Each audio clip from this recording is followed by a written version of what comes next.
नमस्कार बच्चों, आज हम कक्षा छठी के पाठ 6 समुद्र तटः का अभ्यास कार्य करेंगे। उसमें अभ्यास प्रथम प्रश्न है उच्चारणं कुरुत, उच्चारण करो। तरंगैः, यह है तरंगैः, यह है संगमः, प्रायद्वीपः, प्रायद्वीपः, मत्स्यजीविनः, तिसृषु, बंगोपसागरः, विदेशीपर्यटकेभ्यः, विदेशीपर्यटकेभ्यः, वैदेशिक व्यापाराय, चंद्रोदयः। आगे प्रश्न संख्या 2, अधोलिखितानां प्रश्नानां उत्तरं लिखत। बोलता है कि नीचे लिखे गए प्रश्नों के उत्तर लिखो। तो इसमें प्रश्न संख्या 1, जनाः काभिः जल विहारं कुर्वन्ति, लोग किनके द्वारा जल विहार करते हैं। तो इसमें क्या आ जाएगा, तो उसका उत्तर आएगा कि जनाः नौकाभिः जल विहारं कुर्वन्ति। आगे ख भाग, भारतस्य दीर्घतमः समुद्रतटः कः। भारतस्य दीर्घतमः समुद्रतटः कः। तो इसमें बोला था कि चेन्नई नगर मेरिना तट देश के सभी सागर तटों में सबसे लंबा है। तो कौन सा तट आ जाएगा, मेरिना तट। तो उसमें उत्तर में लिखेंगे कि भारतस्य दीर्घतमः समुद्रतटः मेरिना तटः। आगे जनाः कुत्र स्वैरं विहरन्ति, लोग कहाँ बिना रोक टोक के घूमते हैं। तो जनाः मुंबई नगरस्य जुहू तटे स्वैरं विहरन्ति। यह बालकः बालुकाभिः किं रचयन्ति, बालक बालू के द्वारा क्या बनाते हैं। बालकः बालुकाभिः बालुकागृहं रचयन्ति। तो इस किम की जगह आ जाएगा बालुकागृहं। बालकः बालुकाभिः बालुकागृहं रचयन्ति, अंत में पूर्ण विराम। कोची तटः केभ्यः ज्ञायते, कोची तट किसके लिए जाना जाता है। तो इसमें उत्तर है कोची तटः नारिकेल फलेभ्यः ज्ञायते। प्रश्न संख्या 3, मंजूषातः पदानि चित्वा रिक्तस्थानानि पूरयत। सारिणी से शब्दों को चुनकर रिक्त स्थान पूरा करो। यहाँ से इस सारिणी से शब्दों को चुनकर रिक्त स्थानों को पूरा करना है। अब क भाग, कन्याकुमारी तटे त्रयाणां सागराणां खालिस्तान भवति। कन्याकुमारी तट पर 3 सागरों का खालिस्तान होता है। तो इसमें क्या आ जाएगा, पहले में संगमः भवति। आगे भारत देशः खालिस्तान इति कथ्यते। तो भारत देशः प्रायद्वीपः इति कथ्यते। जनाः समुद्रतटं खालिस्तान आगच्छन्ति, जनाः समुद्रतटं पर्यटनाय आगच्छन्ति। बालेभ्यः खालिस्तान रोचते, बालेभ्यः क्रीडा रोचते। भारतस्य पूर्वदिशायां खालिस्तान अस्ति, भारतस्य पूर्वदिशायां बंगोपसागरः अस्ति। हो गया प्रश्न संख्या 3। उसके बाद प्रश्न संख्या 4 होता है यथा योग्यम युज्यत, जो योग्य है उसको मिलाओ, जैसा योग्य है। समुद्र तटः, तो क्या आ जाएगा, समुद्र तटः पर्यटनाय। क्रीडनकम होता है खिलौना, तो इसीलिए होता है खेलनाय। दुग्धम पोषणाय, दूध पोषण के लिए। और दीपकः प्रकाशाय, विद्या किसके लिए, विद्या ज्ञानाय। यह है प्रश्न संख्या 4। उसके बाद प्रश्न संख्या 5, तृतीया विभक्ति प्रयोगेण रिक्तस्थानानि पूरयत। बोलते हैं तृतीया विभक्ति के प्रयोग से रिक्त स्थानों को पूरा करो।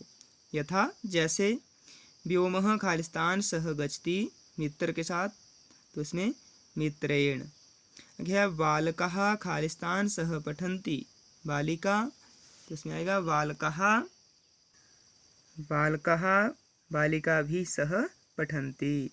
आगे तडागः खालिस्तान विभाति, तडागः खालिस्तान विभाति कमल, इसमें आ जाएगा तडागः तडागः कमलेन विभाति। अहम अपि खालिस्तान खेलामि, तो कंदुक का क्या बन जाएगा अहम अपि कंदुकेन खेलामि। अश्वः खालिस्तान सह धावति, अश्वः खालिस्तान सह धावति, कोष्टक में है अश्व, तो अश्वः अश्वै सह धावन्ति। मृगः खालिस्तान सह चरन्ति, तो मृग शब्द है कोष्ठक में, तो मृगः मृगै सह चरन्ति। प्रश्न संख्या 6 बोलते हैं अधोलिखित वृत्त चित्रम पश्यत। नीचे लिखे गए वृत्त चित्र को देखो, यह वृत्त चित्र। आगे बोलता है उदाहरण अनुसारेण कोष्ठकगतैः शब्दैः उचित वाक्यानि लिखत या रचित।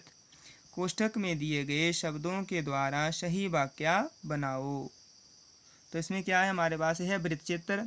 अब इसमें हमने क्या बोलता है कि कोष्ठक में जो दिए गए इसमें या जो इसमें कोष्ठकों के बीच में दिए गए ऐसे शब्द हैं उनसे हमने वाक्य बनाने हैं। लेकिन ध्यान रहे कुछ बच्चे सोचते हैं कि ये भी हमें यह चित्र भी हमें बनाना पड़ेगा या नहीं बनाना पड़ेगा, ये समस्या रहेगी। तो इस चित्र को बनाने की आवश्यकता नहीं है, इसको हम यहीं से समझेंगे और इसको आप वाक्यों में नीचे लिखेंगे। तो जैसे कि हमारे पास एग्जाम्पल है, एक उदाहरण है, यथा जैसे क्या है हमारे पास एक लिखा गया है, तो एक कहाँ है, एक है यहाँ। तो बोलते हैं कि अब हम यहाँ अंदर से बाहर की तरफ चलेंगे। तो एक में जैसे आया रहीमः मित्र सह क्रीडति, ऐसे है। तो इसमें क्या किया गया है, देखो रहीमः मित्र, जो दूसरा शब्द आएगा हमारा रहीम के बाद उसमें तृतीय विभक्ति का प्रयोग करेंगे। तो इसमें जो दूसरा शब्द आएगा यहाँ पर उसमें तृतीय विभक्ति का प्रयोग करेंगे। ऐसे ही एक पहला वाक्य हो जाएगा, उसी प्रकार जहाँ दो लिखा होगा वहाँ से दो बार चलेगा और दूसरे वाक्य में तृतीय विभक्ति हो जाएगी। तो जैसे रहीमः आगे है मित्रेण सह क्रीडति, तो यहाँ क्या गया रहीमः मित्रेण सह क्रीडति। अब दूसरा दो ढूंढेंगे, कहाँ है, दो लिखा है यहाँ पर। तो रहीमः अब द्विचक्रिका है लिखा है, आपणम गच्छति, तो आ जाएगा रहीमः। अब जो दूसरा शब्द है उसमें तृतीय विभक्ति करनी होगी। तो यहाँ पर द्विचक्रिका जो शब्द है वो स्त्रीलिंग है, बालिका शब्द की तरह। तो तृतीया के एक वचन में क्या बन जाएगा, द्विचक्रिकया। तो रहीमः द्विचक्रिकया आपणम गच्छति, तो वाक्य बन गया कि रहीमः द्विचक्रिकया आपणम गच्छति। आगे 3 कहाँ है, यहाँ पर। तो रहीमः अब दूसरे शब्द में तृतीय हो जाएगी, रहीमः कलमेन पत्रम लिखति। तो आगे यहाँ पर रहीमः कलमेन पत्रम लिखति, लिखेंगे नीचे रहीमः कलमेन पत्रम लिखति। 4 है यहाँ पर। तो रहीमः हस्त लिखा है, कंदुकम क्षिपति, रहीमः हस्तेन कंदुकम क्षिपति, रहीमः हस्तेन कंदुकम क्षिपति। आगे 5 यहाँ लिखा है, तो बोलता है रहीमः नौका जलविहारम करोति। तो इसमें दूसरे शब्द में तृतीय बोला है, रहीमः नौका भी जलविहारम करोति, रहीमः नौका भी जलविहारम करोति। आगे 6 नंबर में रहीमः चषकः जलम पीबति, तो दूसरे में तृतीय हो जाएगी यहाँ पर। तो रहीमः चषकेन जलम पीबति, रहीमः चषकेन जलम पीबति। आगे 7 नंबर पे रहीमः तुलिका चित्रम रचयति, तो इसमें आएगी तृतीया, ये स्त्रीलिंग शब्द है बालिका की तरह। तो बालिका का बन जाता है तृतीय के एक वचन में बालिकया, तो इसका बनेगा तुलिकया, रहीमः तुलिकया चित्रम रचयति, रहीमः तुलिकया चित्रम रचयति। और अंतिम है 8वां, रहीमः वायुयान हयः आगच्छत्। तो इसमें तृतीय हो जाएगी वायुयानेन। रहीमः वायुयानेन हयः आगच्छत्। रहीमः वायुयानेन हयः आगच्छत्। रहीमः वायुयानेन हयः आगच्छत्। 11 से प्रश्न संख्या 7 कोष्ठकात् उचित पद प्रयोगेण रिक्त स्थानानि पूरयत। कोष्ठक से सही शब्दों के प्रयोग से रिक्त स्थान को पूरा करो। क धनिकः खालिस्तान धनम ददाति। धनिकः निर्धनाय धनम ददाति। बालः खालिस्तान विद्यालयं गच्छति। तो बालः पठनाय विद्यालयं गच्छति। सज्जनाः खालिस्तान जीवन्ति। सज्जनाः परोपकाराय जीवन्ति। प्रधानाचार्यः खालिस्तान पारितोषिकं यच्छति। प्रधानाचार्यः छात्रेभ्यः पारितोषिकं यच्छति। खालिस्तान नमः शिक्षकाय नमः। तो बच्चों ये था पाठ 6 का समुद्र तटः का अभ्यास कार्य। जयतु संस्कृतं वदतु संस्कृतम्।